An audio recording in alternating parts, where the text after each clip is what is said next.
Apocalypse chapitre 21. Puis je vis un nouveau ciel et une nouvelle terre, car le premier ciel et la première terre avaient disparu, et la mer n'était plus. Et je vis descendre du ciel, d'auprès de Dieu, la ville sainte, la nouvelle Jérusalem, préparée comme une épouse qui s'est parée pour son époux.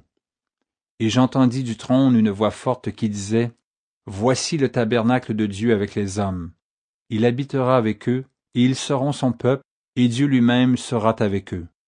Il essuiera toute larme de leurs yeux, et la mort ne sera plus, et il n'y aura plus ni deuil, ni cri, ni douleur, car les premières choses ont disparu. Et celui qui était assis sur le trône dit, « Voici, je fais toutes choses nouvelles. » Et il dit, « Écris, car ces paroles sont certaines et véritables. » Et il me dit, « C'est fait. Je suis l'alpha et l'oméga, le commencement et la fin. À celui qui a soif, je donnerai de la source de l'eau de la vie gratuitement. Celui qui vaincra héritera ces choses, je serai son Dieu, et il sera mon fils.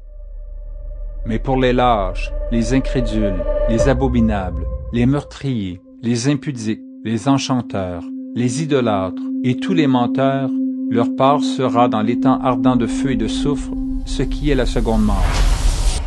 Puis un des 7 anges qui tenait les 7 coupes remplies des 7 derniers fléaux vint, et il m'adressa la parole en disant, « Viens, je te montrerai l'épouse, la femme de l'agneau. » Et il me transporta en esprit sur une grande et haute montagne. Et il me montra la ville sainte, Jérusalem, qui descendait du ciel d'auprès de Dieu, ayant la gloire de Dieu. Son éclat était semblable à celui d'une pierre très précieuse, d'une pierre de jaspe transparente comme du cristal. Elle avait une grande et haute muraille. Elle avait 12 portes, et sur les portes 12 anges, et des noms écrits, ceux des 12 tribus des fils d'Israël. À l'Orient 3 portes, au nord 3 portes, au midi 3 portes, et à l'Occident 3 portes. La muraille de la ville avait 12 fondements, et sur eux les 12 noms des 12 apôtres de l'agneau. Celui qui me parlait avait pour mesure un roseau d'or, afin de mesurer la ville, ses portes et sa muraille.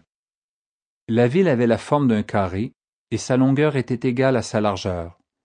Il mesura la ville avec le roseau, et trouva 12 000 stades, la longueur, la largeur et la hauteur en étaient égales. Il mesura la muraille, et trouva 144 coudées mesure d'homme, qui étaient celles de l'ange. La muraille était construite en jaspe, et la ville était d'or pur, semblable à du verre pur. Les fondements de la muraille de la ville étaient ornés de pierres précieuses de toute espèce. Le premier fondement était de jaspe, le second de saphir, le troisième de chalcédoine, le quatrième d'émeraude, le cinquième de sardonyx, le sixième de sardoine, le septième de chrysolite, le huitième de béryl, le neuvième de topaze, le 10e de chrysopras, le 11e d'hyacinthe, le 12e d'améthyste. Les 12 portes étaient 12 perles. Chaque porte était d'une seule perle. La place de la ville était d'or pur, comme du verre transparent. Je ne vis point de temple dans la ville, car le Seigneur Dieu Tout-Puissant est son temple, ainsi que l'agneau. La ville n'a besoin ni du soleil ni de la lune pour l'éclairer, car la gloire de Dieu l'éclaire, et l'agneau est son flambeau. Les nations marcheront à sa lumière, et les rois de la terre y apporteront leur gloire. Ces portes ne se fermeront point le jour, car là il n'y aura point de nuit. On y apportera la gloire et l'honneur des nations. Il n'entrera chez elles rien de souillé, ni personne qui se livre à l'abomination et au mensonge, il n'entrera que ceux qui sont écrits dans le livre de vie de l'agneau.